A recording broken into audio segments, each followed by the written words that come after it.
Unang-una, no, ulit-ulitin namin dito, no? Kaya sinama ko si Yusek Ato, si Yusek Rico, and our new OIC Yusek Lara, para lang, again, to inform the public na yung trabaho sa DPWH, tuloy-tuloy lang kami dito. No? And ulitin ko, dalawang bagay, napaka-importante, binili ng Pangulo natin. Panagutin yung mga dapat managot, and in that process, ensure na lahat ng kailangan dokumento, ebidensya, mga tao, testimonya, lahat yan, ipapasa natin sa ICI. And yun ang ginagawa natin. And ang lahat ng mga kasama natin dito, gagong-gago na si Yusek Ato, nandirito para protektahan yung ebidensyang yan. Para walang makakalusot, walang makakalusot, lahat mananagot. Okay? So, we are doing that 24/7, no, yung pag-protect ng ebidensya. Ikalawa, kagaya nung nakita nyo kanina, yung lahat ginagawa natin para masigurado na maibagay yung pera ng mga kababayan natin. So those two things, we take very, very seriously. No, because we cannot move on from this if hindi managot yung mga dapat managot and hindi maibagay yung pera ng mga kababayan namin. And hindi kami titigil until both of those objectives are achieved. So, yung nangyari kahapon, no? Nasunog, no? Kahit ako, kung ano yung initial reaction ng mga kababayan natin, yun din ang reaction ko. In fact, tumawag ako kagad kay Yusek Ato, tumawag ako kagad kay Yusek Lara to find out ano nangyari, ano ang nasunog. And in the course of the day, unang-una, no, I think the fire was put under control after 2 hours? I mean, no, 30 minutes. So less than an hour, na-control na yung fire. Mamaya, ulitin na lang namin yung initial report ng Bureau of Fire and Protection na ginabas, I think, kagabi. Pero pinaka-importante sa akin, Gage, is yung rason. No? Kasi kahit ako, kagaya ng mga kababayan namin, kaming lahat dito, no?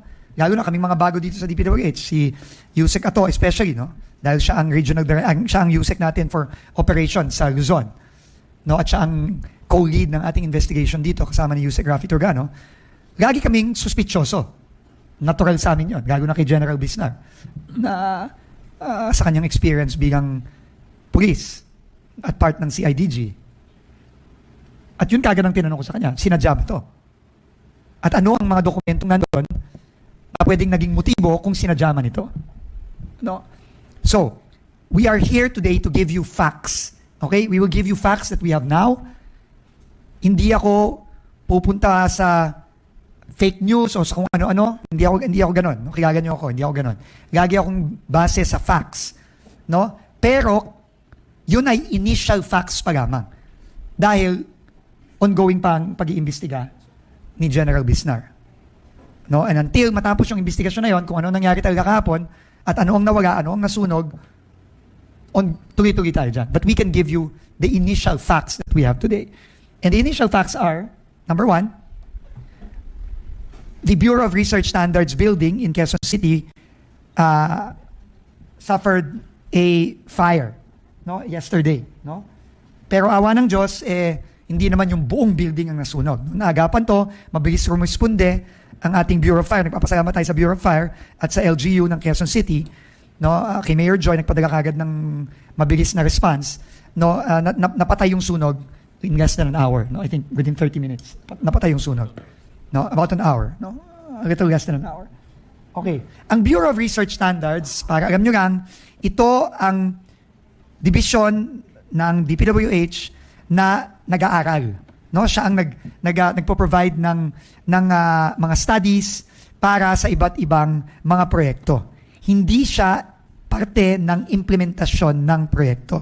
No, mamaya papasalitain ko ng konti si OIC Yusek Lara para to give you some background about that. And also, I want Yusek Lara to also run down the documents that were there because we want to be transparent with the public ano ba yung mga naapektuhang mga dokumento, no? At yun nga, yung initial naming pag-check, walang dokumento related sa ongoing investigations.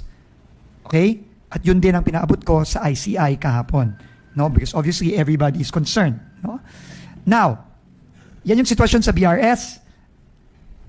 No, yan nakikita nyo ngayon. Pero gusto ko ding i-clarify again, facts, no? Merong pagkakamali yung isang assistant secretary na nagsalita sa Senado kahapon. Si Assistant Secretary Melody Villar, no? She is a new assistant secretary. We brought her in. She made a mistake by wrongly saying that the building that was affected by the fire was the Region 4B building.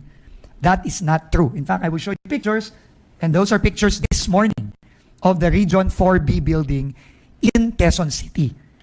The Region 4B building is safe and sound, but it is, I think, I don't know, a couple of 100 meters away from the BRS building. But it was not affected by the fire, as you can clearly see from the video taken this morning, and you can go there if you want, no?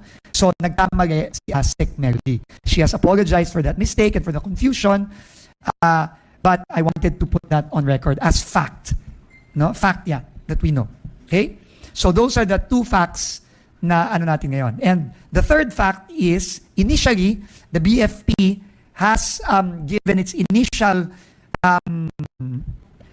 result of its investigation saying that there was an electrical failure in one of the ceilings in the, I'm not sure what floor, third floor. No, they announced that yesterday. So, this also corrects the initial information na may computer na sumabog and all of that.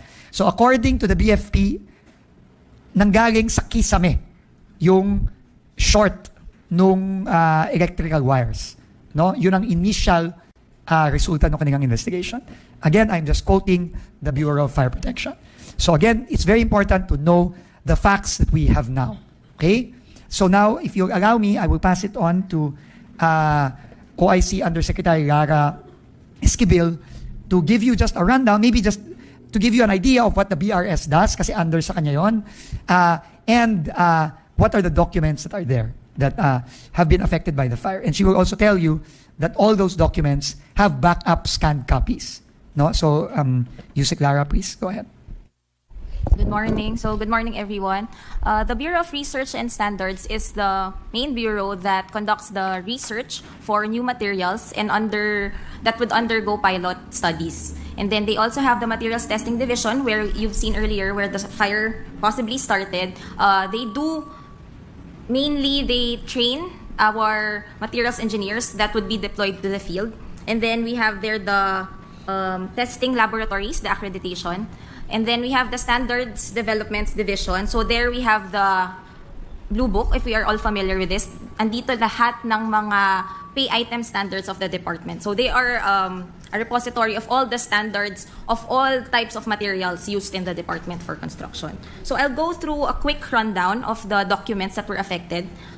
We have mainly manuals. We have the ASTM references, ACI, JICA manuals, design guidelines, and all the standard specification of pay items. For the Technical Services Division, we have calibration reports, 2022 onwards, all our documents, soil and rock classification reports, technical specification certification, material sources reports, field testing reports, procurement documents, inventory reports, training-related documents, and the pilot research projects.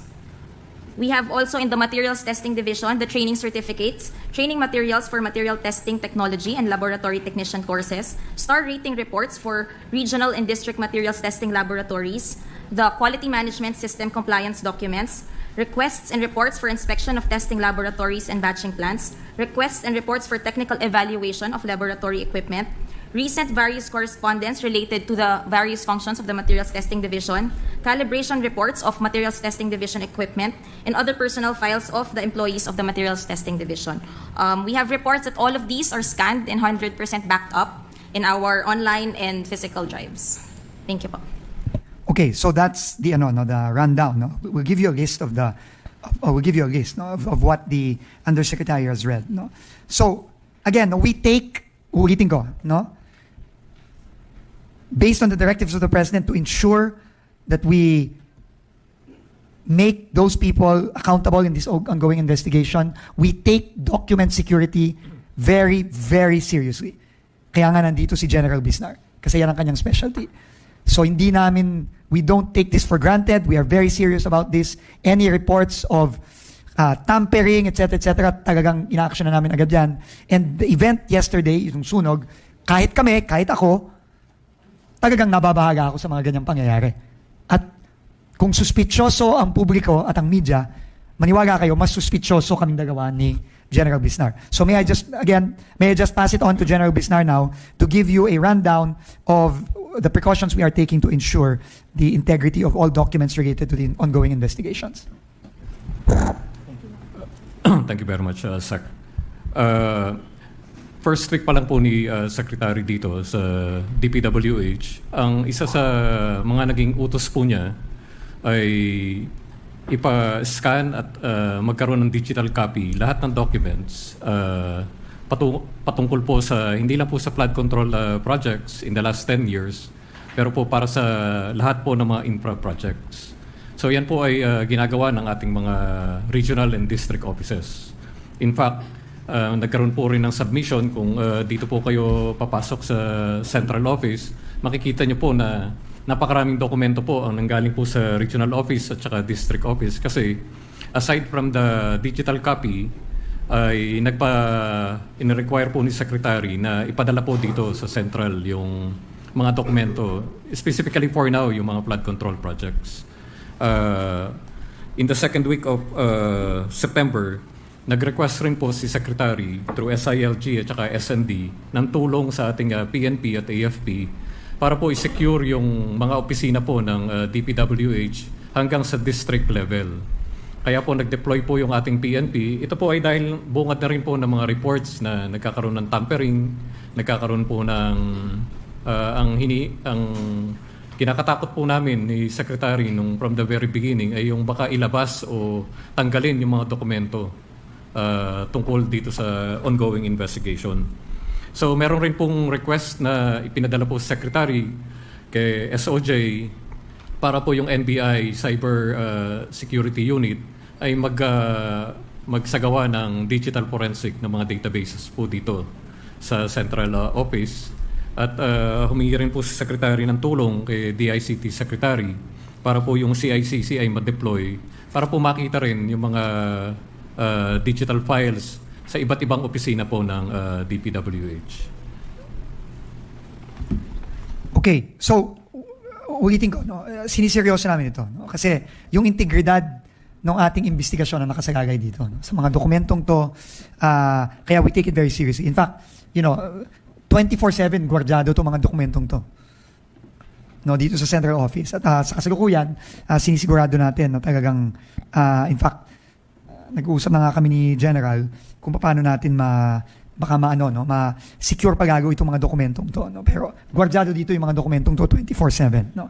And obviously, gwardyado din yung facility, itong central office na to. No? From possible infiltration of people who might want to do something here, no? Nakabantay po tayo dito. At sinisigurado natin na talagang mapoprotektahan yung mga napaka-importanting mga dokumento dito. So, ulitin namin, no? Ongoing tong investigation namin sa BRS. Pero as of today, no, dito sa listahan na pinakita sa atin ni Undersecretary Lara, is wala tayong nakikitang critical na dokumento dito, no, na which may be critical in the ongoing investigation. And plus, add to the fact na all of them are backed up by scanned copies. No? So, we will give you additional updates as we continue with the investigation into the fire yesterday. But again, naiintindihan ko yung pagdududa at yung pag-aalingangan ng mga kababayan natin. Kasi nung nakita ko nasusunog, ganun din ang naramdaman ko. No? At kaya ganun din ang naramdaman namin lahat dito. Lalo na kaming dalawa ni General Bisnar.